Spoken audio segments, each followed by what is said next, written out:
Na mensagem de hoje eu quero levar o querido irmão e amigo a um dos textos muito interessantes da Bíblia. É claro, toda a Bíblia Sagrada, ela é muito, mas muito importante para as nossas vidas. Quer dizer, ela é necessária, ela é importante e insubstituível na nossa vida. Porém, há alguns capítulos, versículos, textos que nos chamam muito a atenção. Estou me referindo ao capítulo 53 da profecia do profeta Isaías. É um capítulo interessante que você pode ler em sua própria Bíblia e, curiosamente, você vai perceber logo que o profeta está falando não de si mesmo, mas ele está falando de alguém, algum outro. Você vai ver o pronome ele repetidamente 11 vezes neste capítulo, o que significa que o profeta está falando de alguém. Quem seria a pessoa de quem o profeta estava falando? Aliás, o profeta é uma pessoa que fala por alguém, da parte de alguém. Nós entendemos o profeta como aquele que traz o recado do Senhor. Eu sei que você, como eu, está muito acostumado a ouvir nos dias atuais alguém intitulando-se profeta de Deus. Seria? Bom, a Bíblia Sagrada nos fala sobre o verdadeiro profeta. Nós entendemos que o verdadeiro profeta é um arauto de Deus e ele tem uma marca reconhecida. Qual a marca do profeta de Deus? Existe uma expressão na linguagem profética que você dá para entender perfeitamente quem realmente é o profeta de Deus. A expressão que os profetas usavam normalmente, ou as expressões eram: assim diz o Senhor. Veio a mim a palavra do Senhor dizendo. Portanto, essas são duas marcas que nós podemos usar aqui como marcas que autenticava o profeta de Deus. Ele não falava por si, ele falava da parte de Deus, ele trazia um recado de Deus ao povo. Nos dias atuais, qual seria a nossa expressão nesse sentido, já que nós temos tudo escrito? O profeta falava de algo que foi escrito depois. Nós falamos de algo que está escrito. Portanto, o profeta ou o pregador de hoje, a sua linguagem é assim diz a palavra de Deus, porque a palavra está escrita. Tudo aquilo que foi dito no passado está escrito. Portanto, nós temos hoje a ousadia de dizer ou dizermos assim diz a palavra de Deus. Voltando para o capítulo 53 do profeta Isaías, na mensagem de hoje eu quero ler todo o capítulo, apenas 12 versículos. E você vai perceber junto comigo que o profeta realmente estava falando aqui de alguém.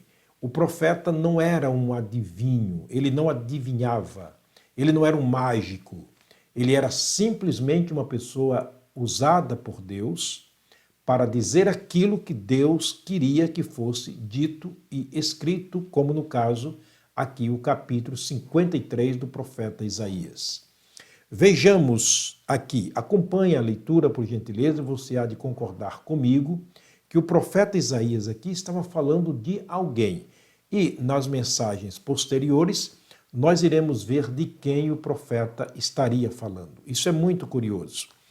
Diz o seguinte: quem deu crédito à nossa pregação e a quem se manifestou o braço do Senhor, porque foi subindo como renovo perante ele. E como raiz de uma terra seca, não tinha beleza nem formosura, e olhando nós para ele, não havia boa aparência. Nele, para que o desejássemos. Era desprezado e o mais rejeitado entre os homens, homem de dores e experimentado nos trabalhos. E, como um de quem os homens escondiam o rosto, era desprezado e não fizemos dele caso algum. Verdadeiramente ele tomou sobre si as nossas enfermidades e as nossas dores levou sobre si. E nós o reputávamos por aflito e ferido de Deus e oprimido. Mas ele foi oprimido, ou seja, ferido por causa das nossas transgressões e moído por causa das nossas iniquidades. O castigo que nos traz a paz estava sobre ele, e pelas suas pisaduras fomos sarados. Todos nós andávamos desgarrados como ovelhas, cada um se desviava pelo seu caminho, mas o Senhor fez cair sobre ele a iniquidade de todos nós. Ele foi oprimido e afligido, mas não abriu a sua boca. Como um de quem, aliás, como um cordeiro foi levado ao matadouro, e como a ovelha muda perante os seus tosqueadores, assim ele não abriu a sua boca. Da opressão e do juízo foi tirado, e quem contará o tempo da sua vida? Porquanto foi cortado da terra dos viventes, pela transgressão do meu povo, ele foi atingido. E puseram a sua sepultura com os ímpios e com o rico na sua morte, ainda que nunca cometeu injustiça, nem houve engano na sua boca. Versículo 10. Todavia ao Senhor agradou moê-lo, fazendo-o enfermar. Quando a sua alma se puser por expiação do pecado, verá a sua posteridade, prolongará os seus dias, e o bom prazer do Senhor prosperará na sua mão. Ele verá o fruto do seu trabalho ou do trabalho da sua alma e ficará satisfeito.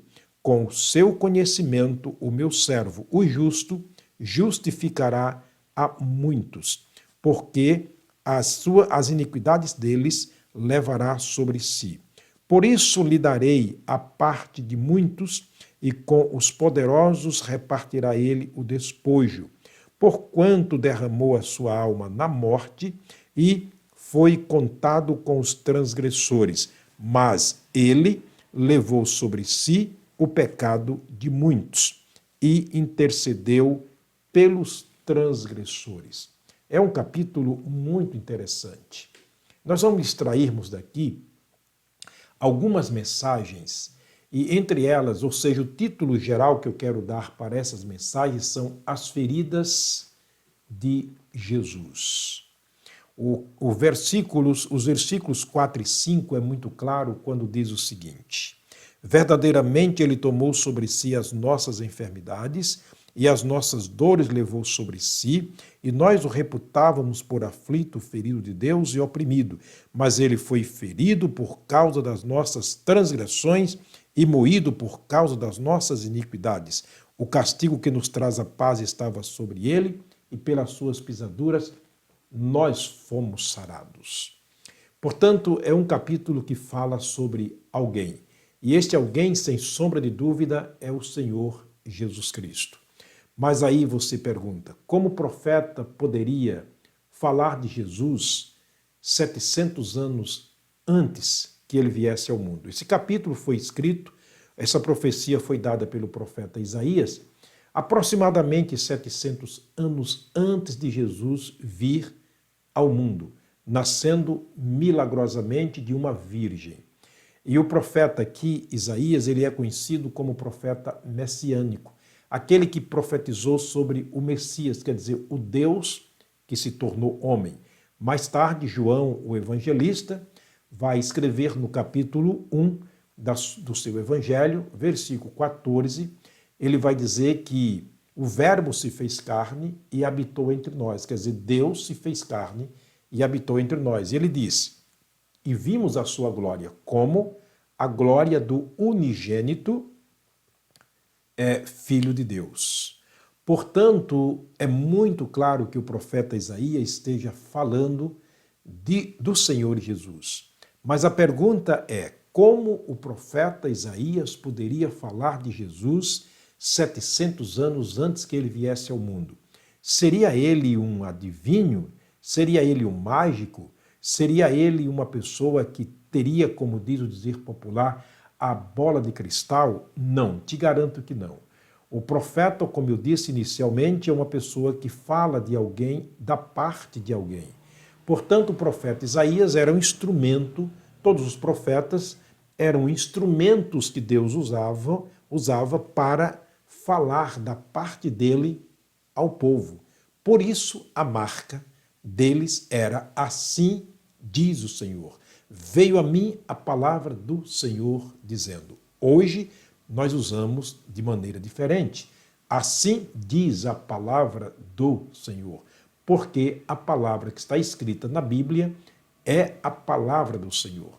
Jesus disse em João 17, versículo 17, a tua palavra é a verdade.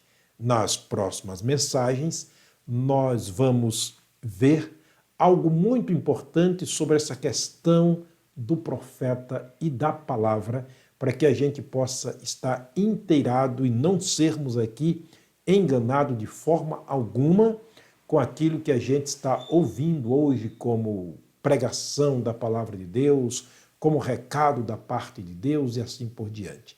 Espero que você esteja entendendo, que você possa, na sua própria Bíblia, fazer a leitura do capítulo 53 de Isaías, que é muito importante, muito edificante para as nossas vidas, e nas mensagens posteriores, como eu disse e repito, estaremos vendo de quem o profeta estaria falando.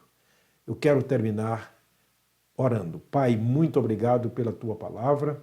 Obrigado, Deus, pelos homens que falaram no passado, por aqueles que o Senhor levantou para escrever aqui na Bíblia Sagrada a tudo aquilo que nós queríamos, ou que nós precisaríamos de ouvir e saber e aprender. Muito obrigado pelo teu Espírito Santo que inspirou a tua palavra e usou os homens santos da tua parte para escrever essas palavras santas, poderosas e verdadeiras. Dá-nos, ó Deus, a verdadeira compreensão através do Espírito do Senhor, para que possamos crescermos espiritualmente. Abençoa os meus irmãos, os meus amigos, seus familiares, guarda-os de todo mal. Esta é minha oração no precioso nome de Jesus. Amém. Muito obrigado por me acompanhar e te convido, se você quer ouvir algo muito surpreendente, a partir de agora, me acompanhe em todas as mensagens. Eu quero mostrar aqui algumas feridas do Senhor Jesus Cristo, através das quais nós fomos sarados. Até lá, se Deus nos permitir.